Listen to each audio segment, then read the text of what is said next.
Hai teman-teman, kalau kalian bingung life purpose kalian apa, terus berpikir bahwa gimana ya caranya aku nemuin life purpose aku, dan berpikir bahwa suatu hari kalau aku udah nemuin life purpose aku akan jelas nih apa yang aku harus lakuin dalam hidup, aku nggak akan lost lagi dan sebagainya. Hari ini aku mau share sesuatu yang bisa membantu kalian untuk menemukan dan lebih jelas sama life purpose kalian, melalui pengalaman aku sendiri sebagai certified life coach dan ngejalanin hidup sendiri untuk nemuin life purpose aku, dan juga ngebantuin banyak banget orang untuk nemuin life purpose mereka dan bikin mereka ngerasa fulfilled dan ngerasa lebih excited dan energized every day.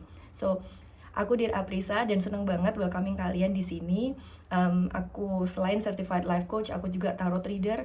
Aku pernah punya beberapa bisnis, mulai dari bisnis kreatif sampai apalagi ya, bisnis untuk nulis karya ilmiah dan sebagainya. Terus aku sendiri juga medical doctor, aku ambil masters di IT dan ambil PhD di Health Information Systems, tapi saat ini masih jalan, belum selesai di Norway. Anyway, semua yang aku jalanin di dalam hidup itu bikin aku punya banyak pengalaman dan cerita tentang ketika moving from one thing to another, kemudian nemuin hal-hal yang aku suka dan hal-hal yang aku nggak suka, ataupun carrying the stuff that I learned in one particular area in my life ke aspek lainnya di dalam hidupku. By the way, di dalam video ini aku akan pakai bahasa campur Indonesia dan Inggris because that's the easiest way for me to explain to you, supaya aku bisa menerangkan dan menjelaskan berbagai nuance dan berbagai spectrum of the experiences, right? Karena aku sendiri juga belajar mostly dalam dua bahasa, enggak cuma dalam bahasa Indonesia aja. So if you are happy with the way I explain, please stay. Tapi kalau misalnya kalian nggak happy, feel free untuk cari pemateri lainnya, karena di YouTube banyak banget materinya. Oke, let's start. So, aku akan mulai dengan sebuah fakta yang mungkin orang kayak yang Aprisa. Oke, jadi hal pertama yang aku mau share sama kalian adalah orang itu suka mikir bahwa life purpose itu has to be something big, has to be something concrete dan tangible. Dan mostly it's about work, it's about career dan what you do in life sebagai pekerjaan yang kemudian akan memberikan kamu income. Alright, so aku mau ngelurusin dulu konsep pertama tentang life purpose. Jadi life purpose itu apa sih? Oke, siap-siap, ambil jurnalnya. Oke, jadi pertama, konsepnya life purpose. The purpose of life itself adalah untuk to live, untuk hidup. Jadi kehidupan ini sendiri adalah purpose-nya. Nah, tapi kan kita sebagai manusia pasti pengen menemukan satu, kayak, iya aku tahu Aprisa purpose-nya buat hidup, tetapi hidup yang kayak apa? Karena kayak kalau hidup-hidup aja kayak aku nggak punya pegangan gitu loh Aprisa, right? I get you, I hear you, I see you, karena aku juga ngerasa seperti ini sebelumnya. So, aku akan jelasin melalui 4 planes. Jadi ketika kita hidup sebagai manusia, itu ada 4 plane atau 4 bidang ya kalau bahasa Indonesianya. Jadi kayak ada 4 aspek atau 4 elemen yang kita bisa experience sebagai purpose of life itu. Nah, yang pertama adalah jiwa kita datang ke dunia itu untuk merasakan experience, ini purpose ya, merasakan atau experiencing physicality dan physical experiences dan material experiences. Apa itu contohnya? Itu kayak bodily experiences. Contohnya adalah untuk merasakan kayak apa sih makan itu, ya kan? Kayak apa sih makan soto, makan bakso, makan nasi goreng, makan steak, makan salad, makan es krim. Kemudian kayak apa sih rasanya lapar? Kayak apa makan kekenyangan? Seperti itu. Itu cuman makan doang. Masih ada experiences lain yang terkait badan. Contohnya misalnya ngerasain air dingin kalau mandi pagi, ngerasain air hangat pada saat kita badannya pegel-pegel, ya kan? Termasuk ngerasain pegel-pegel itu juga. Kemudian experiences lain ngerasain misalnya naik motor, naik mobil, kemudian jalan kaki, lari-lari, capek, deg-degan dan sebagainya. Ini semua adalah experiences yang sifatnya physical. Kemudian juga misalnya kayak experience yang kalian dapatkan dengan melihat bunga, melihat alam, kemudian duduk duduk di meja dan sebagainya, like all the stuff, belajar naik sepeda, jatuh, all of these experiences ini memang bagian dari purpose hidup kita yang kita pengen rasain di dunia ini. Jadi itu mulai dari situ. Nah, the thing is, kita take this for granted. Kita take all these experiences for granted. Kita belajar melakukan itu, belajar berjalan, belajar makan, belajar duduk, berdiri, naik sepeda, berenang, dan sebagainya, tanpa menyadari bahwa ini adalah sebetulnya bagian dari experiences yang kita ingin rasakan di dalam dunia. Alright? Dan kita ngerasain ini, kita ngejalanin ini, dan we take it for granted. Nah, satu hal itu sebabnya, mungkin aku akan hubungkan sebelum aku lanjut ke planes lainnya, itu sebabnya kenapa kok di meditasi, kemudian di banyak ajaran juga kita diminta untuk being still, being mindful ketika kita experience something, itu kita bener-bener immersing in the process gitu. Jadi menikmati segala pengalaman yang ada di situ. Jadi meskipun saat ini kamu, aku, kita berdua beratus-ratus hopefully yang nonton video banyak, tapi seandainya kita nih udah tahu rasanya, doesn't necessarily mean that we cannot enjoy that experience anymore, cannot be grateful for that experience anymore. Dan this is the purpose of life, adalah untuk immersing in the experience, untuk enjoying the experience, dan bener-bener kayak yang kalau orang bilang kayak finally stop and smell the roses, right? Ya udah, ini yang kita experience dan ini yang kita jalanin. Itu yang pertama, tentang physicality, right? Nah, jenis experience yang kedua adalah experience di plane emotional, dan yang ketiga adalah mental. Alright, jadi mental sama emosional itu bedanya apa? Mental itu adalah pikiran. Pikiran itu adalah how we see things, how we perceive things. Jadi misalnya kayak pengalaman naik sepeda tadi. Kemudian contoh, kita belajar, kemudian kita jatuh. Ya. Terus pada saat kita jatuh, apa yang kita pikirin di situ? Apakah kita berpikir, oh aku nggak bisa, oh sepeda sulit, atau kita berpikir bahwa, oh aku akan coba lagi. Jadi thoughts itu adalah pikiran-pikiran itu. Jadi berpikir, kemudian experience yang terkait dengan thoughts atau mental ini tadi, mind, itu contohnya adalah stimulus intelektual. Jadi the way we learn. Jadi apa yang kita pelajari. Jadi contoh pada saat kalian masih kecil, kalian belajar tambah-tambahan, kurang-kurangan, 1 tambah 1 sama dengan 2, dan sebagainya. Belajar konsep-konsep ini, mulai dari yang sederhana sampai yang kompleks. Belajar hal yang sederhana seperti misalnya, oh mamaku kalau nyimpen snack itu ada di rak sana gitu. Itu adalah experience dan stimulus, dan stimulus ini nggak cuma apa yang kita pelajari saja, tetapi juga hal-hal yang terjadi di dalam hidup kita, bagaimana kita perceive all this stuff, right? Gitu. Tapi masih sampai di level pikiran aja. Kemudian contoh mungkin aku ya, karena aku tadi sempat bilang kalau aku lagi ngambil S3 dan sebenarnya mau selesai sih. Tapi kayak the reason aku nggak akan bahas lebih jauh tentang ini, tapi this is just for the sake of example tentang terkait mental plane, adalah bahwa my soul itu craving for intellectual stimuli yang sangatlah besar sebenarnya. Jadi kayak I am really hungry to study, to learn about all of the stuff. Jadi aku ambil S3 itu salah satu purpose-nya adalah because I like to study gitu loh. Not because I want to get PhD, not because aku pengen jadi profesor. Well, sempat aku kepikiran pengen jadi profesor gitu, tapi kayak that's just because I love it and I want to do that. Aku nggak kepikiran akan dapat posisi di universitas, karena pada saat itu aku pernah jadi asisten di universitas riset gitu misalnya, kayak itu that is not the main motivation driver. Jadi kayak, dan di luar PhD pun gitu, aku tiap hari kayak I must study, I must read a book, I must take a course.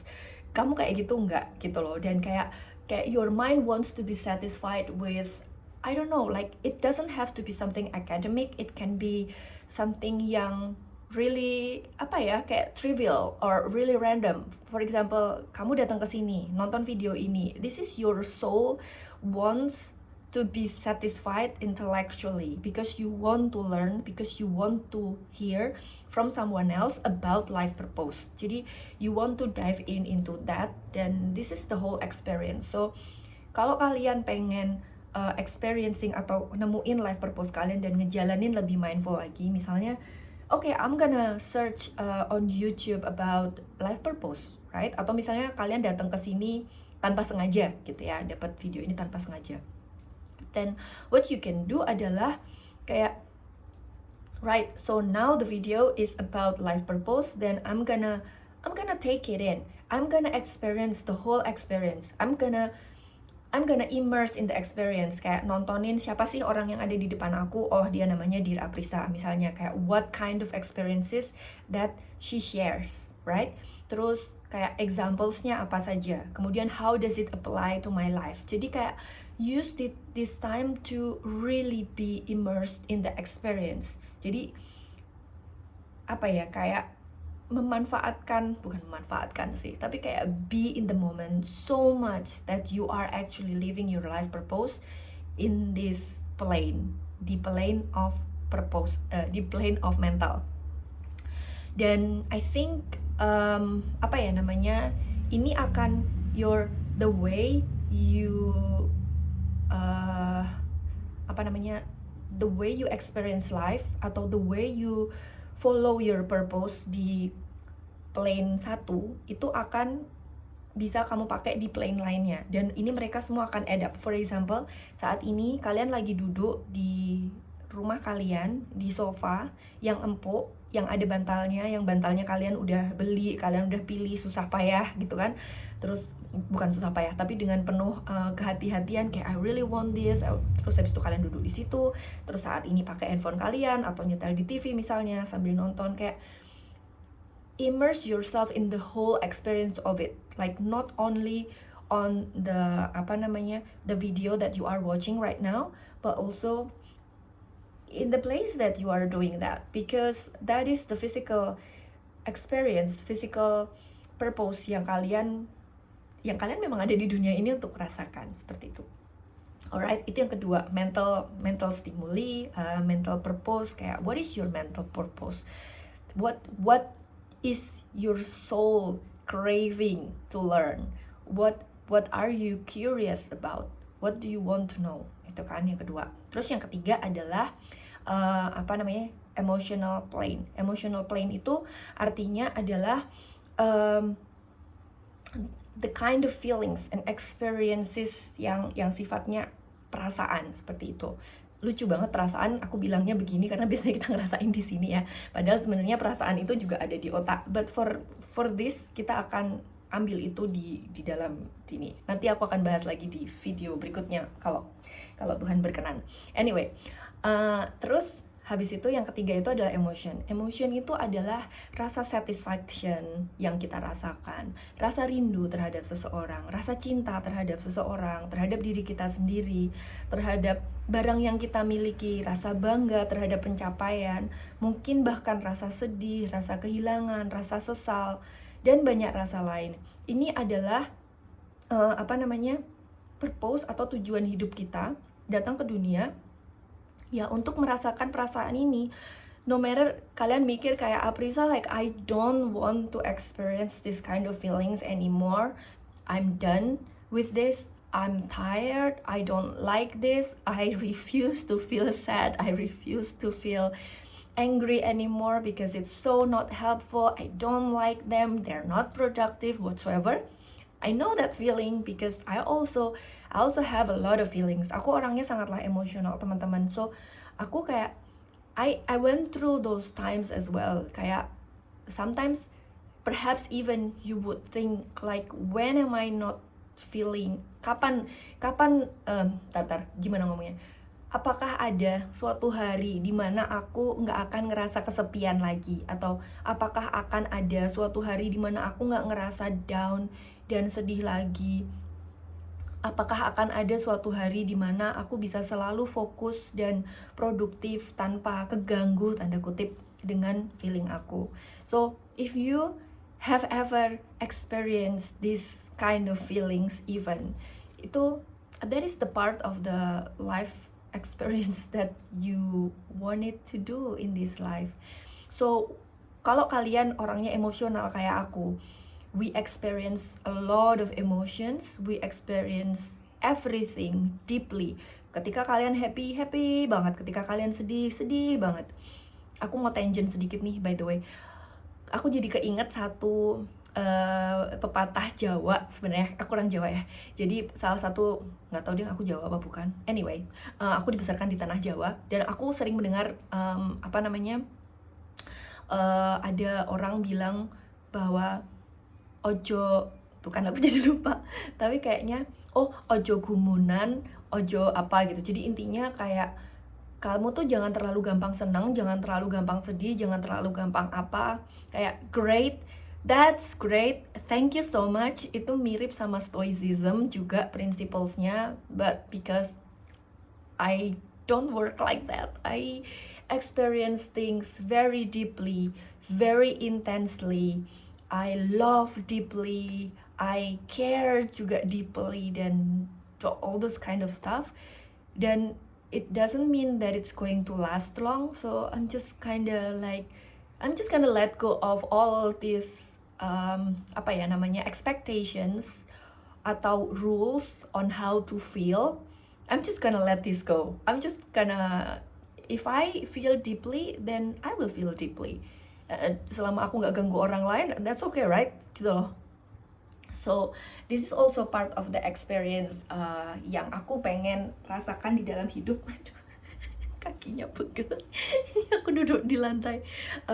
Part of experiences yang aku pengen rasain di dunia, which is to feel deeply. Jadi for the longest time I was struggling with with my feelings, kayak kenapa sih kok aku kayak gini, kenapa kok aku sensitif banget. Tapi aku tiba di sebuah titik di mana kayak, well, this is the kind of life experience that I apparently want to experience. So I'm gonna accept this, and I'm gonna flow through and dance through my feelings and enjoy my feelings, essentially. Gitu. Jadi I don't force my feelings to calm down anymore. Kayak kalau aku feeling some negative emotions, then I will not rush myself to feel better. Aku nggak akan getting drowned in my emotion, tetapi aku juga nggak akan berlarut-larut di situ juga. Jadi kalau sudah waktunya untuk emotion itu untuk pergi dan meninggalkan aku karena waktunya untuk experiencing itu sudah lewat, ya aku lewatin. Tapi kalau misalnya that feeling itu masih pengen ada di situ, because let's admit this, kita mostly diajarin untuk nggak feeling kan, atau kayak nggak apa-apa, cuman gitu aja, udah ayo kita like all these experiences membuat kita berpikir bahwa feeling is not healthy atau feeling is not normal, feeling is not correct. Jadi kita belajar untuk jangan feeling, dan kayak kalau kamu udah ngerasain kayak gini kelamaan, that's not right. Padahal ketika kita suppressing our feelings gitu terus, at some point you will arrive in one place dimana kayak yang wow, kayak I feel so sad and I cannot shake it off anymore. Dan it has been days, it has been weeks, because these are the feelings that you have been suppressing for all those years. Okay, so there is also possibility that it can manifest as mental health problems dan sebagainya kalau misalnya di kedokteran atau di psikologi. So consult with your professional kalau misalnya kalian concern sama feeling kalian. But also at the same time, it is very normal dan it can be also from you sudah lama bertahun-tahun keeping those emotions within. That's why ada satu titik di mana kalian kayak explode, like all the different feelings itu muncul dan minta untuk dirasakan. Dan setelah kalian ngerasain itu, finally at some points, yes, you will feel more, you will be able to to be more empathetic to others, dan juga bisa ngedengerin diri kalian lebih baik. But essentially for some people ini bisa jadi proses yang memang harus dilewati. Alright, kita udah lama ngebahas tentang purpose yang terkait emotions. Kita akan lanjutin ke purpose yang keempat, yaitu terkait spiritual. Nah, terkait soul. Nah, ini yang biasanya orang tanyain kayak, Aprisa, apa sih life purpose aku? Kayak, kenapa sih aku nggak ngerasa fulfilled? Karena all these three planes yang tadi aku sebutin, yang physical, yang bodily, material, itu udah kalian experience on a day-to-day basis. Terus yang kedua yang mental juga, ya kan? Terus yang emotional juga. Dan these three itu you have been experiencing, dan most likely you have been living them, but granted, jadi kayak kalian nggak sadar bahwa sebetulnya kalian lagi ngejalanin itu gitu, which is nggak apa-apa. Dan this video, if there is nothing else that you take away from this video, is that you are already living your life purpose, tapi you just didn't realize it. So this is just an invitation for you to be more conscious about your life experiences, because that is our life purpose, which is to feel, which is to live, which is to have, to be, to do, to all this stuff gitu. Alright, kemudian yang keempat yang biasanya ditanyain orang kayak, my soul, apa sih sebenarnya purpose dari jiwa aku? Kayak, what is, Aprisa, the bigger thing yang aku harus capai? So, yang menarik dari yang nomor 4 ini sebenarnya adalah most of us juga udah ngejalanin ini. Ya, aku aneh gak sih pakai kuciran kayak gini? Gak apa-apa kan teman-teman? Gak apa-apa ya. Alright, jadi purpose orang. Jadi selama ini aku tuh ngebantuin banyak orang untuk nemuin life purpose-nya. Dan pada saat life purpose yang in terms of soul, yang in terms of spirit, yang jiwa ini ya, apa. Dan biasanya sebetulnya pada saat aku turut-turut lagi conversation kami, terus kita cerita-cerita, terus aku dengerin apa yang dia suka lakukan pada saat dia masih kecil, ataupun mungkin saat ini dia kerjanya apa, tapi sebetulnya dia udah ngelakuin life purpose-nya. Alright, jadi aku akan ambil sebuah prinsipal yang aku share di kelas life purpose aku. Jadi kalau kalian mau belajar lebih detail tentang ini, tadi yang tentang mengelola emosi, kalau kalian orangnya emosional banget kayak aku juga, aku punya kelasnya, itu linknya ada di bawah, judulnya Bersahabat dengan Emosi. Terus itu videonya bisa kalian tonton kapan aja. Terus kalau kalian tertarik yang terkait life purpose, aku juga punya videonya di bawah, nanti silahkan dicek kalau kalian udah selesai nonton ini. Selesaiin dulu nontonnya, oke? Ya, jadi yang terkait life purpose yang urusannya sama soul atau sama jiwa ini, sebenarnya orang suka berpikir bahwa itu pekerjaan.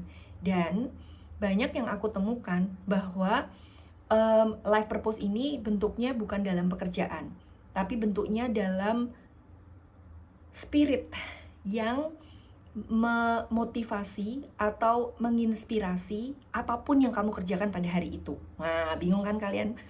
Bingung kan? Ya gini, aku akan kasih contoh, tapi sebelum contoh itu aku juga mau bilang bahwa life purpose ini biasanya bentuknya adalah doing, bukan career tapi kayak doing, atau bentuknya adalah ya spiritnya gitu. Apa sih bentuknya? Nah, nanti ada beberapa cara yang nanti aku akan share lebih detail di kelas itu, tetapi di sini aku mau kasih singkat aja dulu ke kalian bahwa aku mau kasih contoh. Jadi aku punya seorang klien yang dia itu udah kerja sama aku cukup lama, tapi waktu itu dia coachingnya sama aku itu bukan untuk life purpose, tapi untuk all different aspects of her life, ya kan. Nah terus habis itu dia suatu hari cerita sama aku bagaimana dia selalu taking care of people di sekitarnya dia, bahwa dia itu selalu, ini ceritanya banyak banget ya, tapi di antara beberapa cerita itu ada satu hal yang sangatlah striking for me, bahwa dia suka gifting others, bahwa ketika dia pergi ke mall, ketika dia pergi ke toko, itu dia akan selalu melihat barang itu kayak, oh ini bagus nih buat dia gitu, ini bagus buat kakakku, ini bagus buat adikku, ini bagus buat nenekku, ini bagus buat mamaku dan sebagainya. Dia akan mikirin tentang orang lain kemudian dia akan gifting barang yang dia beli itu untuk orang lain. Jadi dia akan cenderung untuk beli buat orang lain, bukan buat dirinya. At first aku berpikir bahwa mungkin dia punya wounded di situ, mungkin dia punya wound, mungkin dia punya trauma di situ, mungkin dia ada cenderung untuk pleasing others dan sebagainya gitu kan.